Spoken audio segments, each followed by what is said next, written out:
বাদ্যি বাজতে আর বেশি দেরি নেই। অগাস্ট পেরোলেই সেপ্টেম্বরের শেষে পুজোর ঢাকে কাটে। জোর কদমে প্রস্তুতি চলছে কুমোরটুলিতে। কমার্সের ছাত্র দীপঙ্কর পাল নতুন সৃষ্টির নেশায় বোঁদ। এআইয়ে যেমনটা ছবি দেখতে অভ্যস্ত সকলে, ঠিক সেই আদলেই এবার দুর্গা প্রতিমার রূপদান করছেন শিল্পী।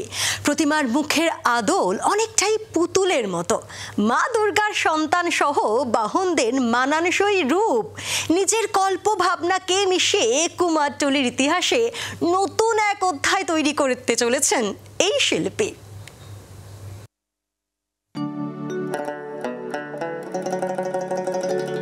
কমার্সের ছাত্র, কিন্তু নেশা প্রতিমা তৈরি। তিনি কুমারটুলির প্রতিমা শিল্পী দীপঙ্কর পাল। এবার পুজোয় একেবারে অন্যরকম প্রতিমা তৈরির নেশায় খেটে চলেছেন দিনরাত। কুমারটুলির কম বেশি ২৫০ বছরের ইতিহাসে দুর্গা প্রতিমা নিয়ে বড় মাপের পরীক্ষা নিরীক্ষার পথে হাঁটলেন এই তরুণ শিল্পী।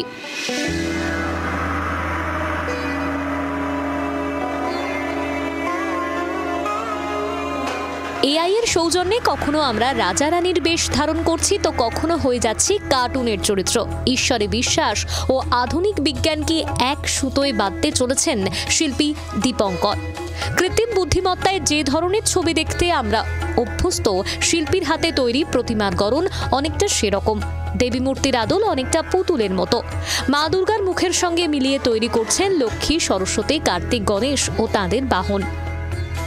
কিছু বেবি সরস্বতী বা বেবি লক্ষ্মী, বেবি দুর্গা, এই জিনিসটাকে কল্পনা করে জিনিসটা করা হচ্ছে, যে বাচ্চাদের একটা আদল, যাতে বাচ্চাদের ভালো লাগার একটা জায়গা তৈরি হয়, তারা আনন্দ পায়।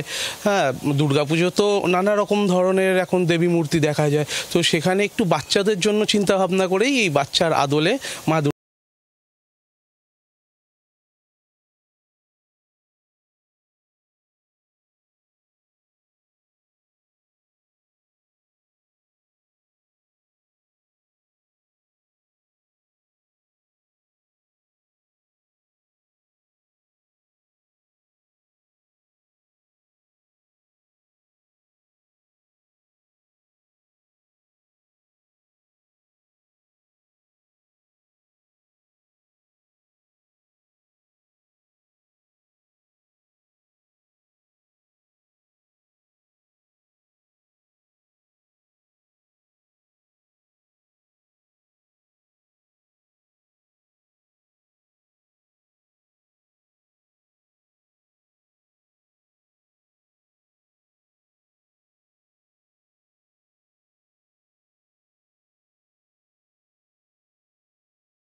ভক্তি আসবে, সে বিচারের ভার দর্শকের উপর।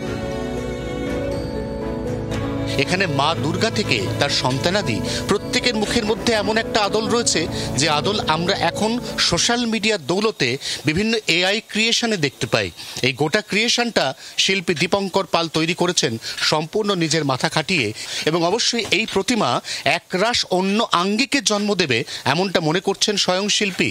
জি ২৪ ঘন্টার জন্য ক্যামেরায় তরুণের সঙ্গে অয়ন, কলকাতা। বাংলার আওয়াজ, বাঙালির আবেগ, জি ২৪ ঘন্টা।